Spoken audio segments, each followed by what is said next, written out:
Hello and welcome to Michael and Ivanka's grand podcast, although this is just going to be an extra special kind of short one because we just could not record a proper episode this week.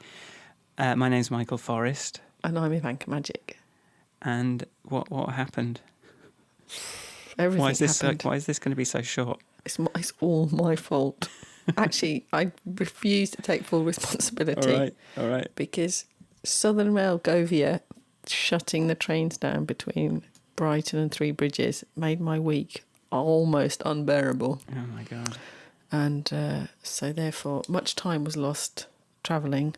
And then Friday I had to go into work and anyway, it was one of them weeks. And then this weekend it was my child's birthday, so of course I couldn't take any time out of the weekend. And I was very, very tired, so I did lots of early nights. And now it's Monday night at 9 o'clock. It's 9 o'clock. And I mean, I feel pretty tired, but I imagine that you're feeling it a bit more. I don't know. I may have woken up at 5:45 this morning. Well, I got up at 6:30, but still. Anyway, so if my voice is a little bit subdued, it's because everyone in my house is asleep. And I feel duty bound not to make a lot of noise. I don't know how the listener will feel, but I feel like it's more important to keep the chain going, even if it's with a slightly shorter or possibly later episode, than to set the precedent of missing a week. Because we're 66 weeks in. And if anything has ever derailed a project like this, it has been breaking the chain I found in the past. So that's why I sort of pushed Ivanka today to let's do a half-assed one rather than nothing at all. It's not going to be half-assed. It's just going to be shorter. It's just going to be shorter and a bit more tired. I could be sleeping.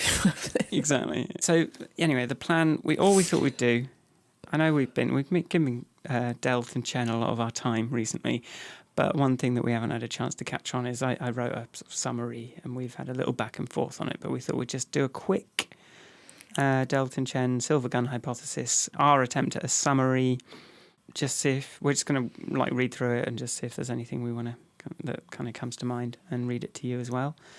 But I guess I'm still going to do a little. I recorded some special glockenspiel music for this version of the podcast. So let's have a little bit of that and then let's go from there, I think.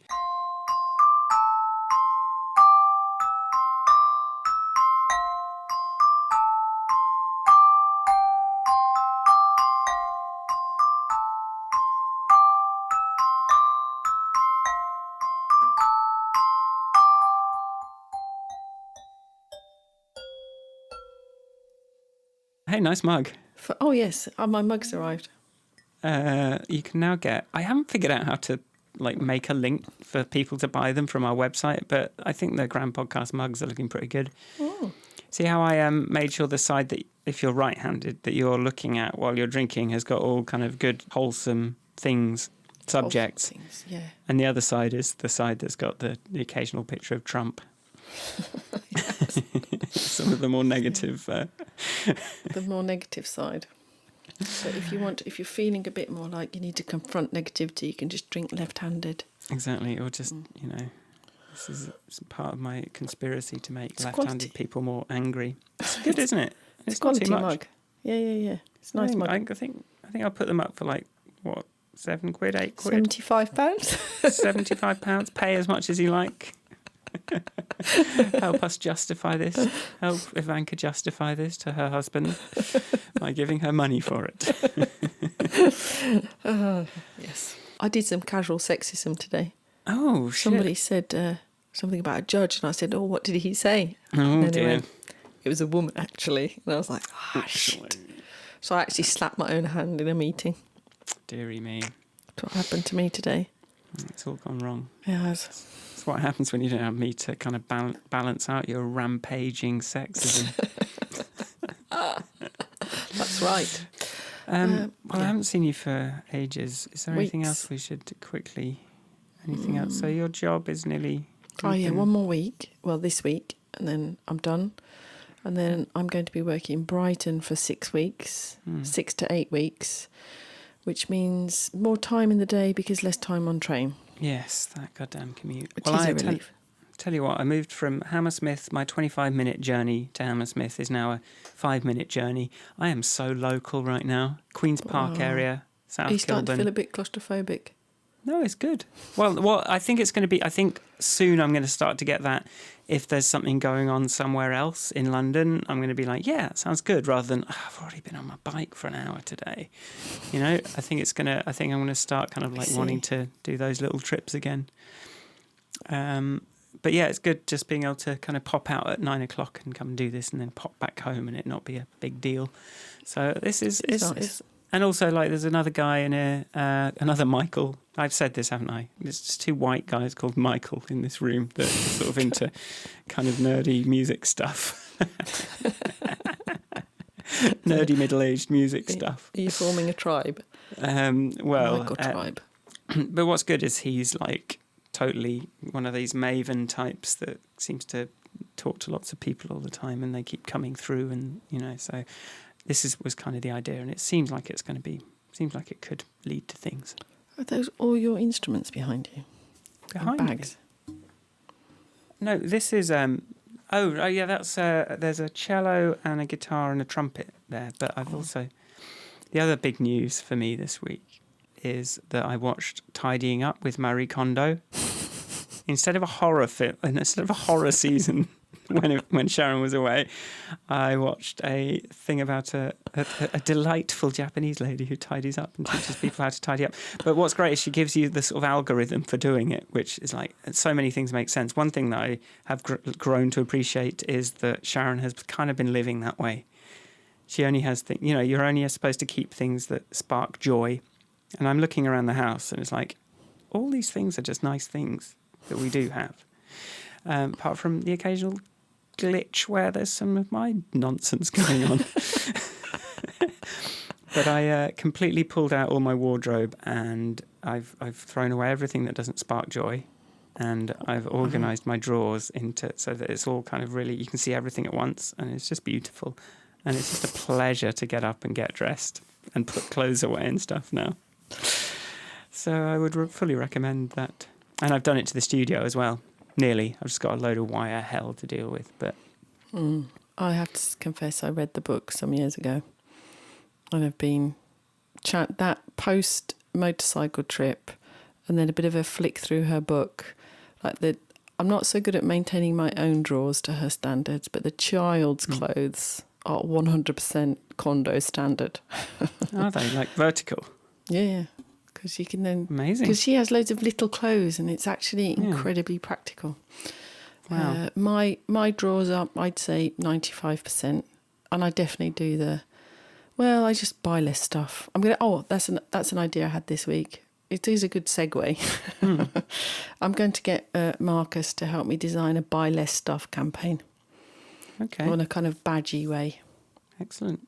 Yeah, that's what. But I think what this. Well, I'm obviously late to the Kondo party, but it is watching these couples kind of clear out their stuff, and suddenly it sort of gives you an appreciation for what you have when you kind of everything, and also like even me, I'm sort of looking at shirts and going, I'm not sure. And then I kind of pick it up and I'm like, no, that's the thing I like about this shirt. It does spark joy. And I'm sort of reacquainting myself with, okay. And then I look at my cupboard and it's like, I like all these things. And now if I do buy anything, I kind of know where it sits in this. I know if there's a gap or two, whereas before it was just this like stressful, random pile of stuff.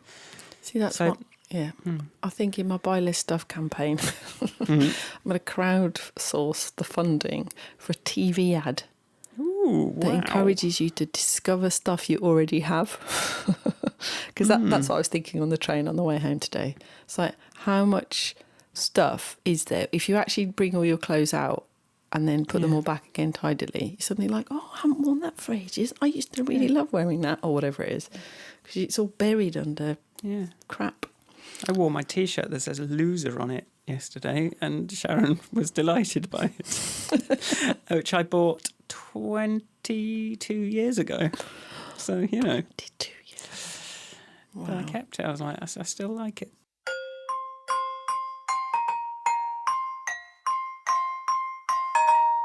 We just need to stop people buying loads of stuff, and then we're sorted. Then capitalism will crumble, and the climate will be saved. Yes. It's a true story. It's a true story. Fact. We bought some British-grown quinoa today. British-grown quinoa? Yeah, if you can imagine it. Okay. That's a good story. So I don't really know enough. I know it grows in Bolivia originally, and then I was trying to work out, but then probably it doesn't need much more than a temperate climate, does it? Who knows? I didn't notice it was. I mean, Quinoa is quinoa. who could tell? I'll tell you a story about quinoa that I may already have told on the podcast. I don't remember us talking about quinoa. I was saying the word so many times. Quinoa. What? Quinoa? Quinoa. My quinoa story is being in Bolivia, going out to see the salt flats in the morning, early sunrise, discussing quinoa with the driver, who was explaining how his children weren't interested in quinoa anymore because they wanted rice, because rice is the shiny new import vegetable thing. And then not all his kids were refusing to eat this traditional quinoa food. There you go. Well, was it like in a mirror reality? Well, it was more like him going, my grandfather was really big and strong and he ate loads of quinoa. My children won't eat quinoa. They just want rice, white rice. I was very disappointed with his children. He was just trying to distract me because he was late and I was annoyed. Well, and now we're kind of carrying on that tradition.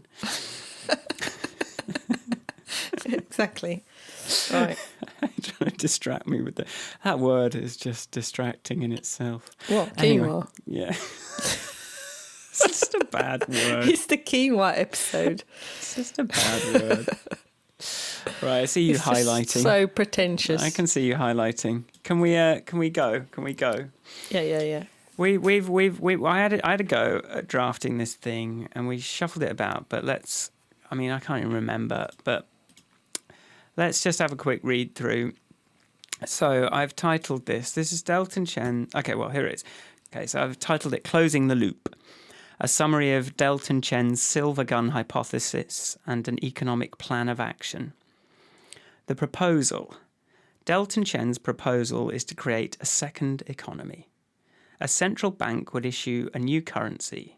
The currency would be based around climate risk mitigation and would guarantee a low but consistent rate of growth. I think we need to write it in the future tense, be more committed. Okay. That's my first reaction. Okay, so first note, write in future tense. All right. Delton Chen.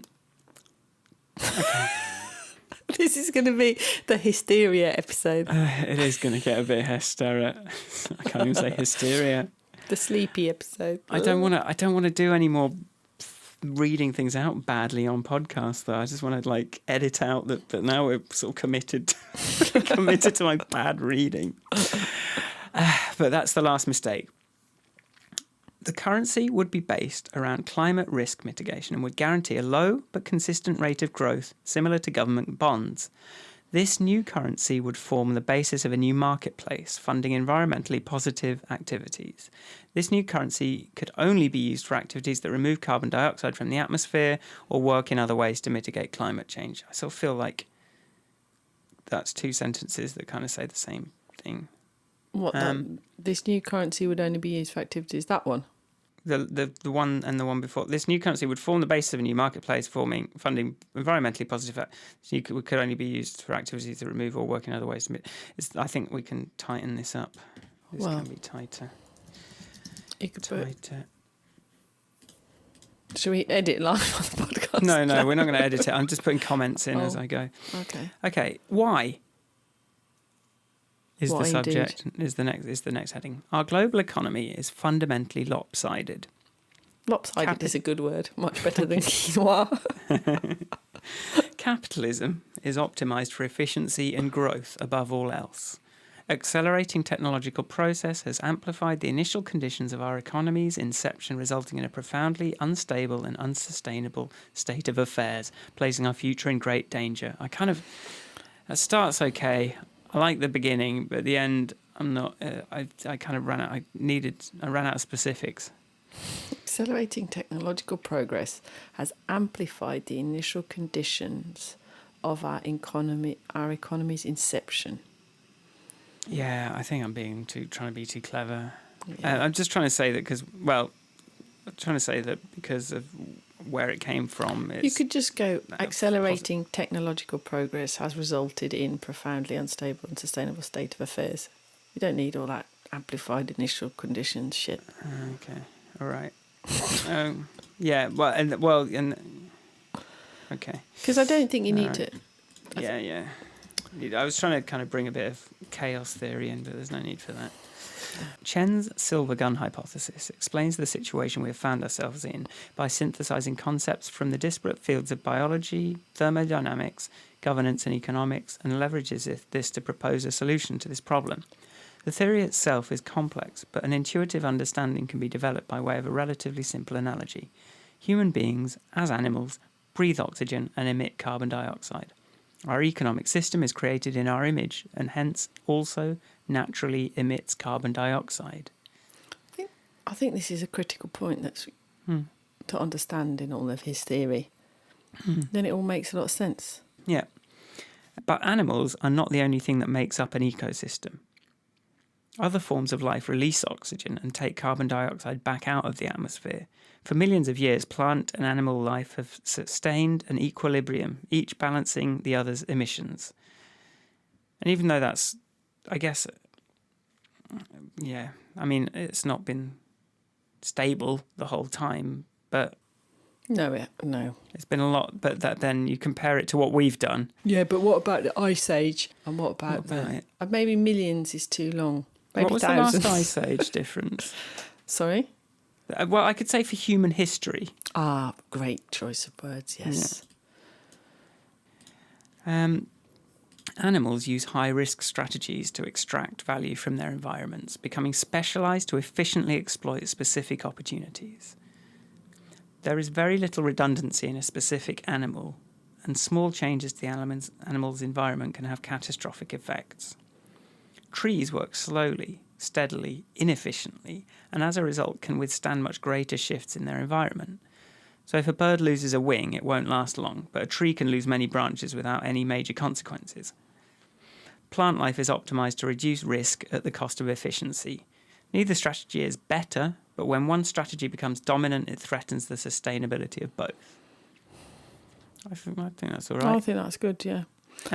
One thing that I was asking myself is when you start with animals use high risk strategies, I was wondering if it was clear enough that in this context humans are animals.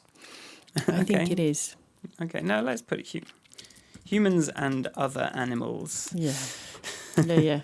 Well, yeah, just why not? Because people, why not call that out? To balance our high-risk, high-efficiency economy, Delton Chen proposes a second economy, one that is optimised not for efficiency, but to minimise risk. I need to move that italics up to the first mention of it, a second economy. One that is optimised not for efficiency, but to minimise risk. This second economy would be the tree to capitalism's animal. So the theory says, restoring the economic balance and creating a sustainable future for humankind and planet Earth alike. So that's kind of the one page. I think it's assuming that you've understood what he's saying. This makes sense. Yes. So because I feel like, is that? So I'm sure if I take it to him, he'll have an extra paragraph for that one pager. He'll kind of have some thoughts that suggest, because I feel like there just needs to be one more little bit of meat in there, but I'm not quite sure what it is. But I think he'll probably, if there is something that is glaringly absent, then I'm not going to start putting stuff about thermodynamics in it. Probably. No, I don't think it. I mean, the bit that perhaps simply because I don't understand the theories around it and behind it and etc. Perhaps I don't really understand how the risk bond, which essentially is what it is, would translate into money. But maybe I don't need to. I sort of get this idea that you'd be this picture of the second economy being the tree to capitalism's animal, is I can sort of picture the dynamics of that in a way that helped me understand it. Yeah, or, definitely. So what I'm thinking is now, like, you're a banker person or someone in charge of that, like that. What's the next thing they need, and what is the first question they ask? There's also, if we think that this is a sensible, this sounds good, but neither you nor I have ever implemented Anything like a currency. Yes. So it's like, okay, so who needs to read this? Because one thing I absolutely learnt from my that Wellcome Trust research on policy making is that so much serendipity is involved in things getting adopted as policy. So, but you dramatically increase the chances of something becoming policy if you show it to as many people as possible or present it in the right way to as many people as possible. Because, so it's like, who would need to see this? Who is the target for this?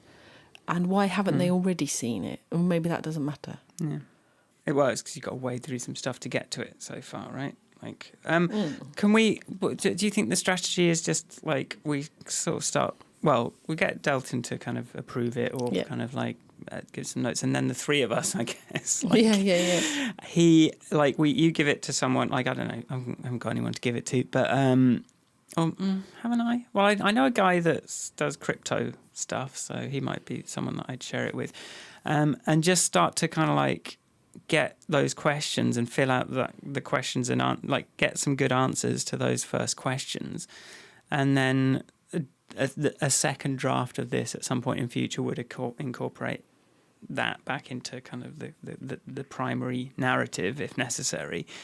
And then the other thing I want to do is just start writing my, like, if this is the right understanding, then I'm going to start on my next video for Blank State about, extrapolating this to its social effects and kind of like some of the different things you might do, and actually like start to visualize what that looks like in reality. Because I think that this is a classic. So another phrase I learnt on that project was that you have, obviously the literature, which all academics is how they refer to any peer-reviewed paper that gets published. And then they have what they call grey literature, which is for us losers. This is the grey literature version of the academic paper. So I think, or certainly the seed of it, obviously he needs to approve the fact that we've understood it properly. But I'd happily share this now, even that first paragraph, just to share and go, look, does this whet your appetite, oh banking person? Okay. So that's that anyway. That's that. I think we've got a couple of notes on what we can just improve there wording wise. And I'll see what Delton thinks about it. Cool. So that's that.